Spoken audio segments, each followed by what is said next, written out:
Hey everybody, it's your girl Bunny. To all of my returning subscribers, hey, how you doing? And for those of you who are new to the channel, welcome. Kick your feet up, subscribe to this family-friendly channel, and don't forget to click the notification bell so you don't miss any posts. Also follow me on Instagram at the same profile name so you don't miss the sneak peeks of what's coming up next. In this video, it's Delilah Season 1 Episode 8 entitled The Long Game. I give a full episode recap with photos offset to the side, and then I give my review at the end. No need to dig around. I have all of the minute marks in the comments. It's all coming up next.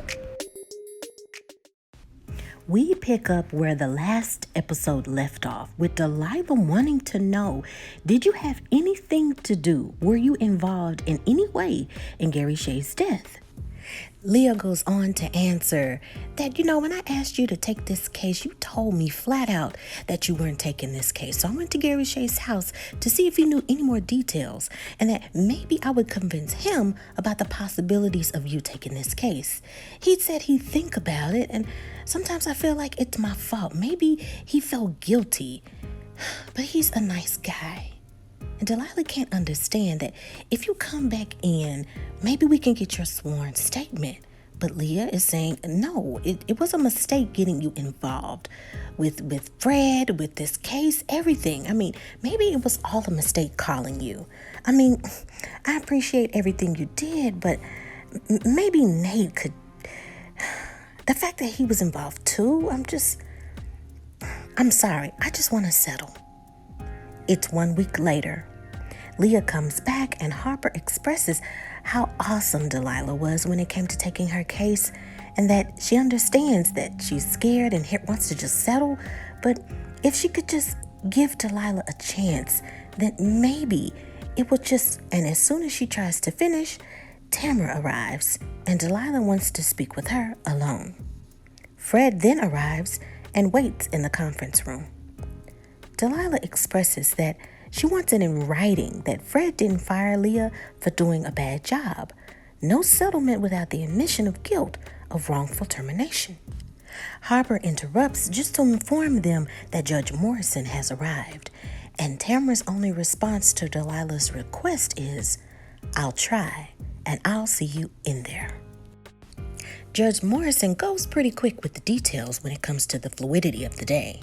She says, "Let me just break it down for anybody that's not familiar with this process. Both parties have sent settlement statements, which I have read, and if either party wants to make an opening statement, each of you will have 15 minutes to do so. After that, you'll go to your breakout rooms, and I'll zip back and forth, and hopefully by the end of the day, we'll have signatures on paper, and we could get on with our miserable lives. Understood? Everybody cool? Let's get this party started." Gordon helps Katya unpack her belongings in their new shared love nest. Katya wants to go to Maya's conservation school audition, but Gordon doesn't think that that's a good idea. She's just been introduced to this new process, and maybe it's just too much too soon for Maya. The judge brings in the first draft of the settlement agreement, but Delilah notices the details don't include her request. Nate unfortunately experiences Christine yet again being a no-show.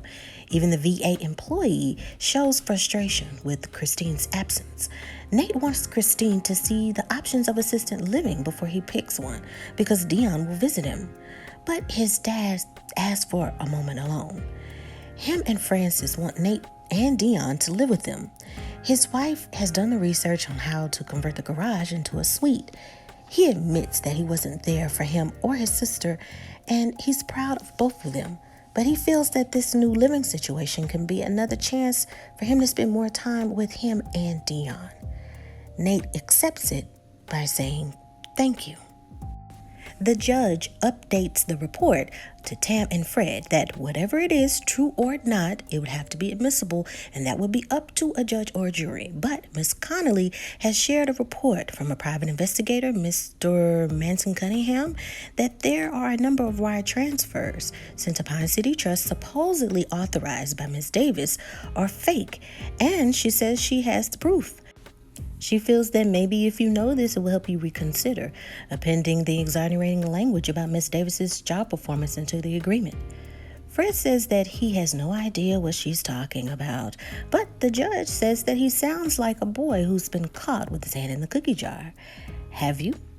Look, I'm only asking because the moment we stop pretending that we don't know the truth and it's not the truth, the longer this is going to take. And if whatever you're holding back from me, let me remind you that I have what's called the mediation privilege. I cannot be compelled to testify in court about anything you say. Fred thinks that it would be nice to know what she means by this so-called proof. I don't think that she has any proof, and Leah agrees. The judge explains that whomever fabricated the files failed to use the version of the software that's required, and this happened on the day of the alleged transfers. The files are fake news. Here's what she wants it to say. The litigants jointly agree that the plaintiff is not terminated for lateness or insubordination. Fred then reviews the document. Fred firmly reminds Tamara that she works for him, and if he agrees to the verbiage, will it leave him open to attack? Tam says, look, Leah can sign an expanded NDA and along with a host of other releases, so no. He's not talking about Leah. He's talking about the B word of a soul sister in there. Should I let her add this paragraph to the agreement? Yes or no? And Tam says no, you shouldn't. He continues, yeah, that feeling that you're feeling right now, that's what it feels like to be me every day. And yeah, and when and everybody else you think wants to keep you down, Miss Davis understands everything in this agreement. Miss Connolly, on the other hand, I'm sure there's an ambulance moving slow enough for her to chase. Now let's get this over with. Remove the language and then I'll sign it. Everyone gathers to sign all of the documents, and Leah wants to know when she'll get her check. The judge lets her know that as soon as the long form is signed. Tamara offers her firm to handle that part. Judge Morrison states, in my experience, there's two ways mediations like this end. With both parties feeling empty and cheated, or with both parties feeling suicidal, murderous, or both. Cheated and empty is a win. Leah says to Delilah before she leaves, well, Dee, I know this is not how you wanted it to end, but at least you'll be getting a lot of money. Fred extends his hand to Tam as a job well done, but Tam doesn't extend her hand in return. Delilah, he knew what you were doing with that language, and if I allowed it, I'd leave myself open for malpractice. Now, there's an obvious tension between Tam and Delilah. Casey sets the mood with a nice dinner, but Tam is not settled. She wants to know where he went to Riley and why he didn't call her the entire day, that night, and that morning. He says that it's something that she must trust that he can tell her about later. Speaking of so, your boy Wynn Jr., he sent a letterhead to Jamal. It was basically saying that we're not going to pay the tax of your reparations and we don't owe you anything else. She wants to just have a good evening, but he must explain where he went and what was going on in Raleigh. But he tells her to please give him time, and he promises to tell her before they jump the broom. Demetria shares that Wellington finally sent over the old email from Osbourne, and it was Gary Shea who ordered the missiles. But the number is copied to an internet number that's disconnected, and Hopper's on it to find out what's the deal. Delilah requests if Demetria can go with her to VA to see Nate, and she agrees. She wants her to be the lawyer of a custody battle, and she can't do it for obvious reasons, yet she doesn't want a stranger to handle the case. Wynn Jr. shows Casey and Tam the venue for their engagement party, but Tam wants to take a moment alone with Wynn to talk. She wants to confront him about the letter from the Chamber of Commerce concerning the reparations tax. Wynn claims that it's the tax that they're against itself, not the reparations per se. Tam reminds him that majority of the people who signed that document are people who have Confederate flags in their offices. Wynn claims that his heart is in the right place because he fought very hard to get her to be partner. Tam wants him to get off the white side and onto the right side. He says that it's going to take time, not for him to get his name off the letter, but to make things change. And his name is Wynn Jr., so he's confident he can make things happen. She can't just get up and leave now. She's partner, and she can help him gently scoop Wynn Sr. out together, and they can do it. But he predicts that it will take maybe 1 to 2 years. He tells her, you've got to learn to love the long game. And Tam says, I'm in. Demetria wants to confirm divorce details. If you and Christine are selling the house, then where will you live? He confirms that he's staying with his dad. And of course, Delilah feels some type of way about it. When Demetria tries to get more information, Delilah says that it's personal information and it's about family. But Demetria reminds her that you told me to take on this case and family dynamics will come up. It's not getting into your business. She says, he always put work before family, cheated on our mother, and then left after when he left, she ate and drank herself into a stroke. And then she died right in front of me while I was home alone with her. I was about 12. Then he sent us to live with her Aunt Bernice in Hickley. Demetria is sad that that's happened, and Nate says he was a big cop and he couldn't take care of 2 kids. But Delilah says, he never gave us gifts for Christmas, birthdays. He never called or saw us.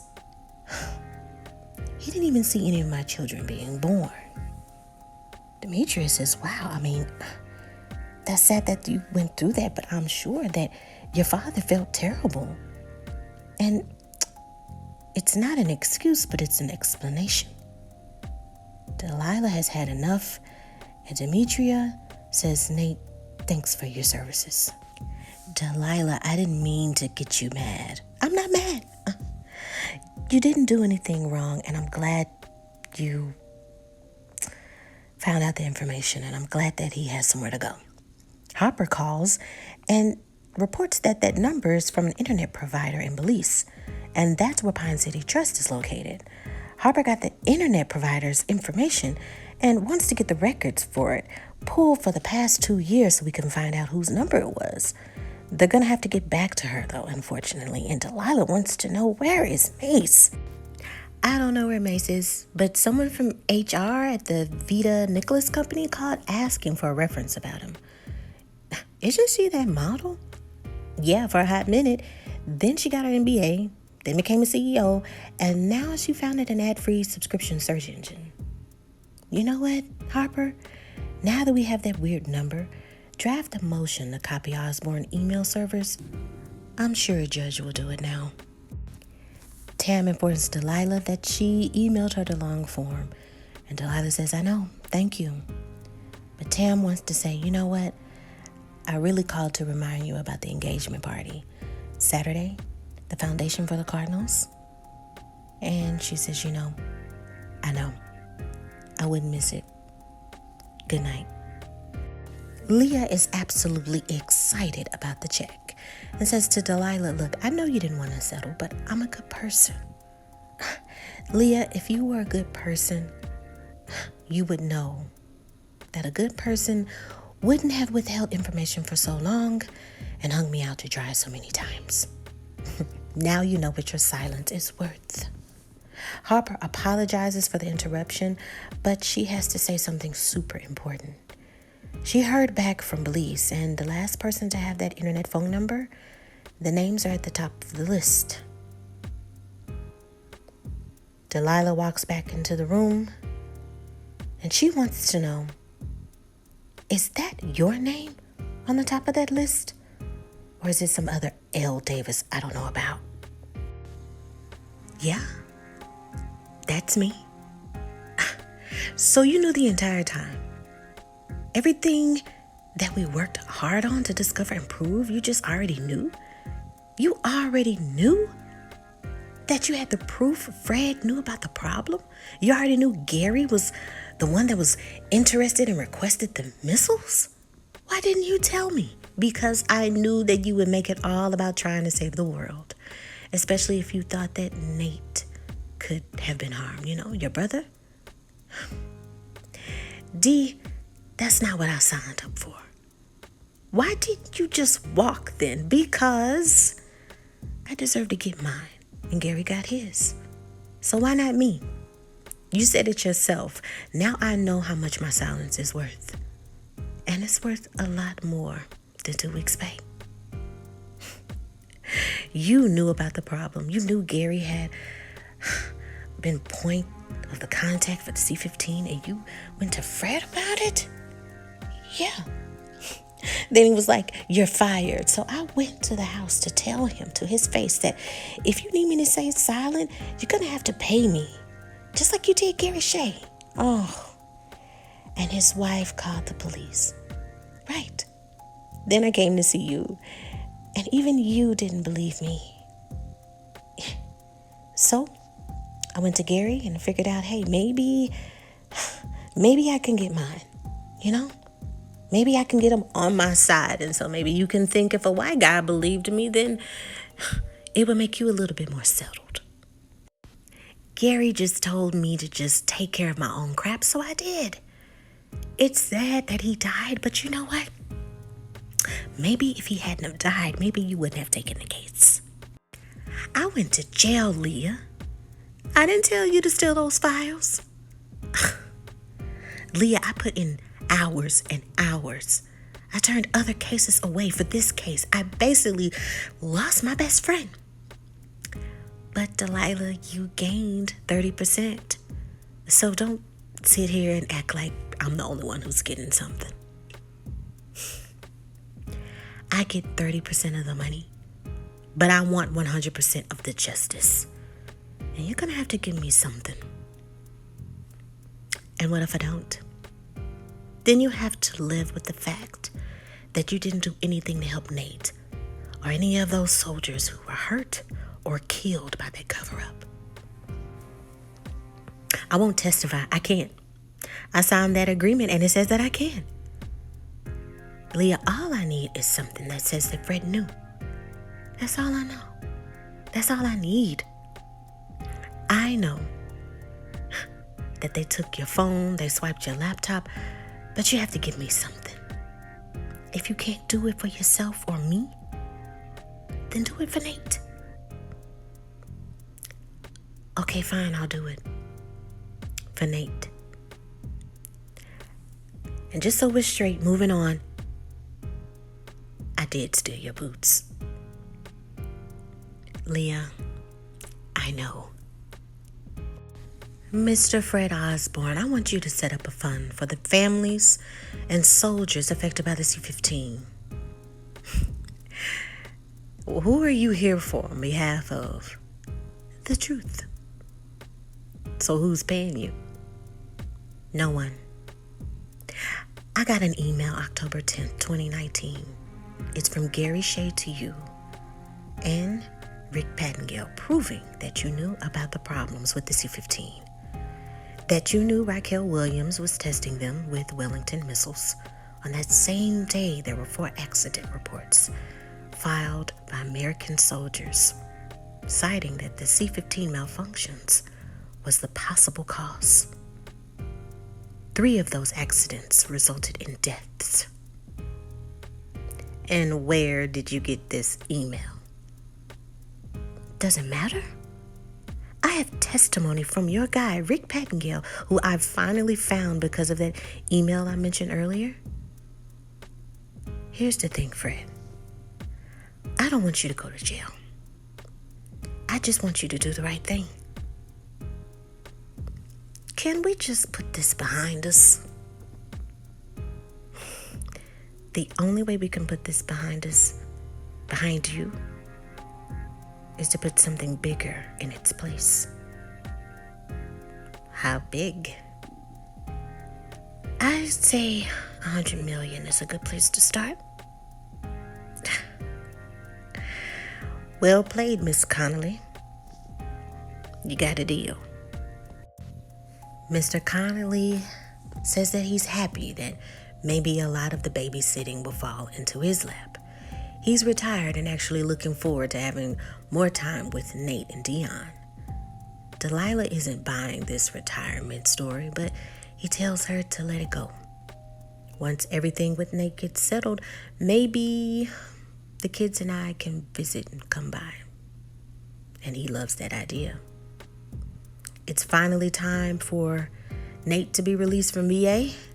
And as he leaves the building, there's an applause by the staff and the vets, giving him the inspiration of a new start in life. It's the evening of the engagement party, and Leah is excited to see the family, and so is the Madam Mayor. She's in love with Delilah's work and everything that she does for the community. Tam brags about Maya's artistry and Marcus's vocal abilities, and even calls him Marvin Gaye. Before we know it, she's pulled away by Casey. Madame Mayor shares with the kids that when they grow up to become rich and famous, to not move to New York or LA, but promise to come back to their hometown. And they promise.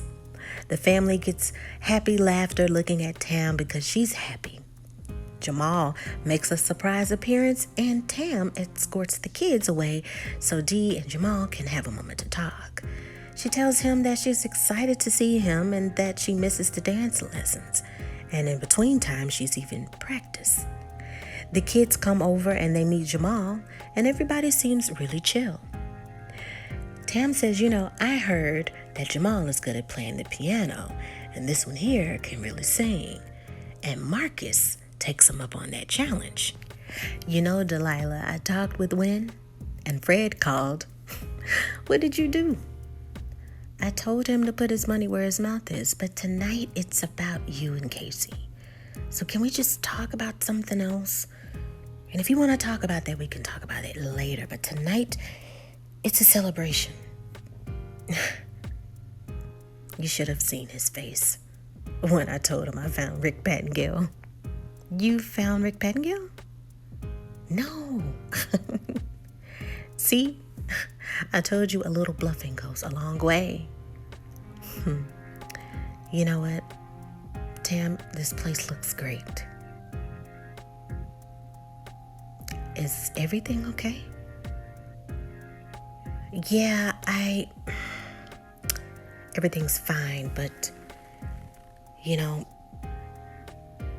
told me about Riley, and he says that he can't tell me right now, but he'll tell me later.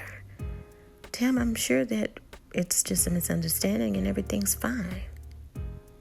Just try to think about tonight and have a good time, okay? And as they talk, they hear Jamal and Marcus sing a duet of Marvin Gaye, What's Going On. Delilah, did you invite Harper? No, I didn't. Well, I'll let you guys talk. In the meantime, I'll go see my fiance. Delilah, I didn't mean to show up like this, but I called and I sent you several texts, but I never got an answer. Remember Vadal Nichols, the one who called for a company reference about Mace? She's missing, and there's a warrant out for the man that was last seen with her, Mr. Mace Cunningham. And that is the end of the season finale of Delilah, Season 1. All right, you guys, that is the season finale. I first have to say thank you so much for rocking with me. If you've been here since episode 1 of Delilah of Season 1. So this season finale was kind of unfortunately lackluster. I love the acting. I love the idea and the concept behind this show, which is different. And anything willing to take a risk and a chance on a new idea for a show, I'm for. Black lawyer, having their own law firm, friends and family being very successful and artsy. I love it. Unfortunately, the writing is subpar. What's unfortunate about a movie or a television show series is that great acting, great costume, good design, beautiful cinematography can be ruined by a terrible script. And the script was lackluster. There was never a moment where I felt that I was looking at a very just in-depth lawyer or a team finding information. We never saw the inside of a courtroom. It's the season finale, and it's our first time seeing a judge.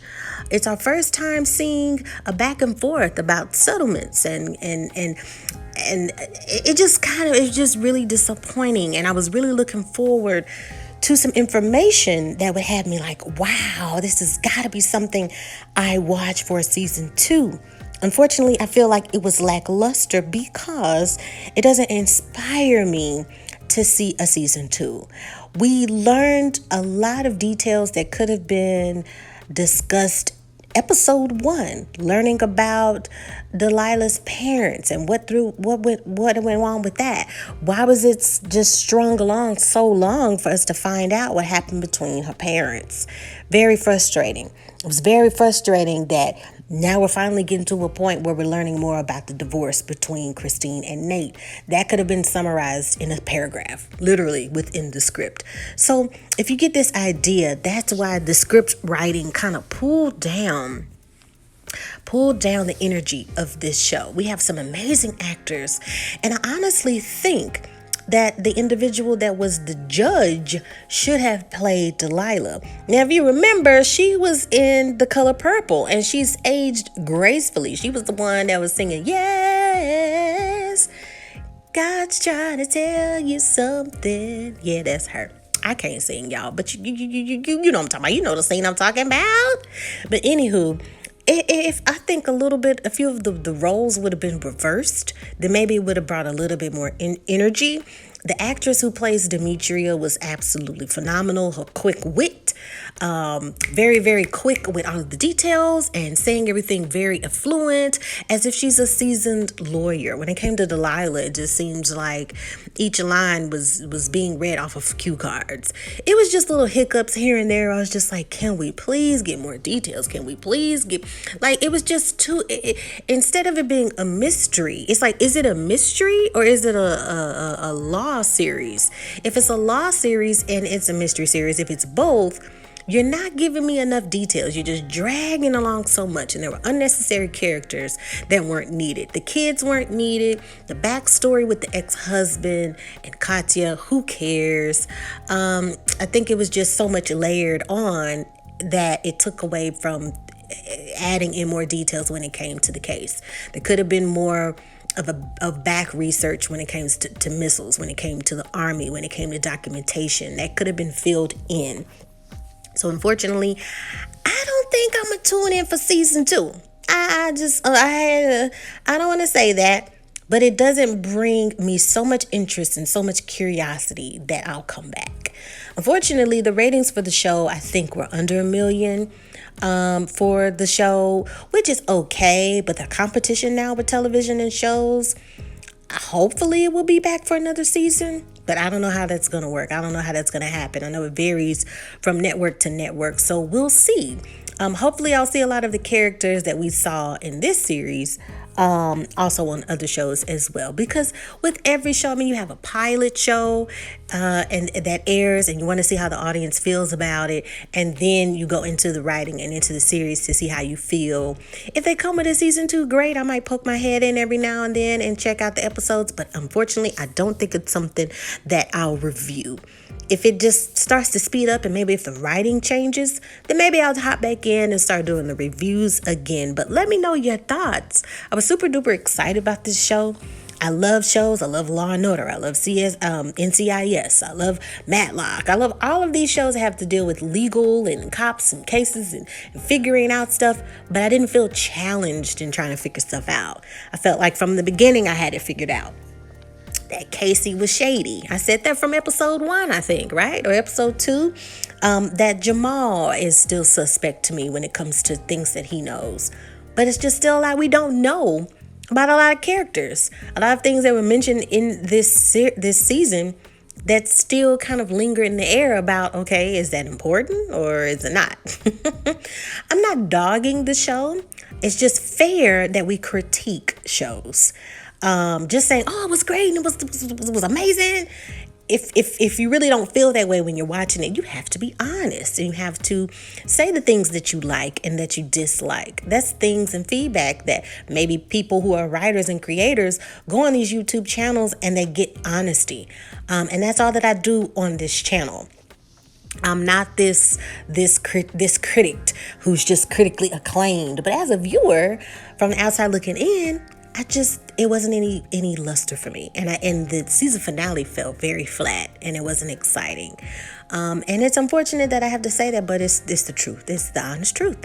And I gave it a chance because of the time and the energy and the editing for the show, getting the details, and giving the verbiage that we learn and that we see on the show. And even with all of that and the promotion and them hyping it up, the season finale just felt like another episode, and the details that we got didn't give me inspiration to be excited for a season 2. Let me know what you think. If you disagree, that's completely fine. Please let me know your thoughts in the comments. It's okay to disagree, but let's just remember to be respectful. Make sure that you check out The Handmaid's Tale. I'll have the reviews and recaps of that as well, and also a lot of the shows that you can currently check out that I have in the pinned comment.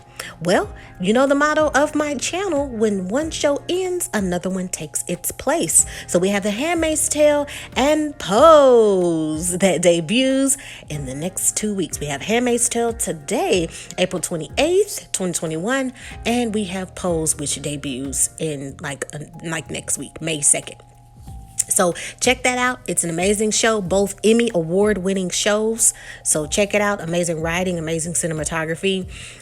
Pose debuts on FX. If you don't have that channel, don't worry, I got you. You know I do a scene-by-scene reviews. Same thing with Handmaid's Tale. Handmaid's Tale is a Hulu original series. If you don't have Hulu, don't worry, I got you. I have the recaps about that. I look forward to so much more. We also have Wu-Tang and American Saga Season 2 starting this fall. Also, there will be several other videos that are coming up about other shows. There's always something to watch on this channel. In the meantime, keep yourself safe, take care of yourself and each other. Until next time, bye.